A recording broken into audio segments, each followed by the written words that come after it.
هذا القرآن يوحدنا محترمو عزتمنو نن سبا د هر طرفه د فتنو افتو د مصیبتونو باران وي. کله چې سړی سهار د کور راوځي نو د رنګارنګ فتنو د رنګارنګ افتونو سره د دم مخه وي. نو آیا د دغه فتنو او افتونو سبا سړی خپل ځان څنګه ژغوري، څنګه به ځان ځین ساتي؟ دا صرف او صرف د الله جل جلاله په حفاظت سره کېدلی شي. نو د الله جل جلاله حفاظت به څنګه خپل ځان ته متوجه کوي؟ د دې لپاره څه وظیفه، څه اعمال کول ضروري وي. نو تاسې راسئ چې زه هغه لږ غونې اعمال درته وښیم چې تاسې سهار و ماښام کوئ، انشاءالله تعالی د ډېرو افتونو فتنو څخه محفوظه یاست.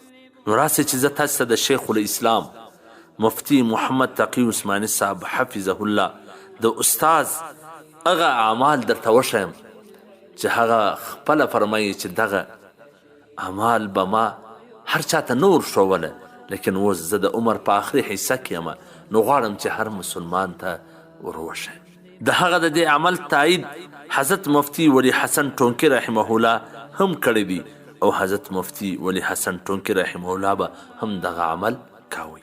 که چیرې تاسې هم دا وکړئ نو د ډېرو فوایدو برکاتو سبب برخمن سي، او د دې ګټې او فایدې به په خپلو سترګو ووینئ، او د ډېرې شیطاني قوتونو او د بدو اثراتو څخه محفوظه سي. دغه عمل به سهار د لمانځه څخه وروسته او د ماښام د لمانځه څخه وروسته کوي.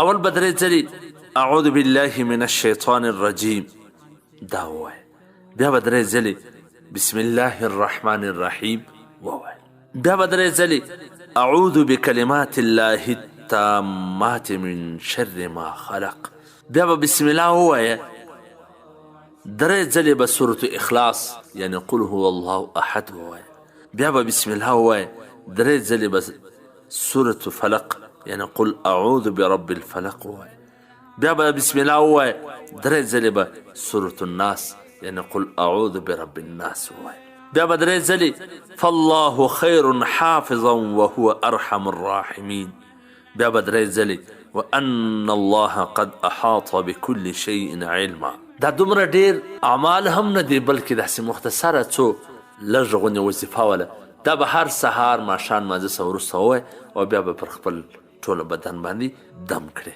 والسلام. د مولوي عبدالرحمن صمیم صاحب د نشراتو څخه منتخبي ویناوي.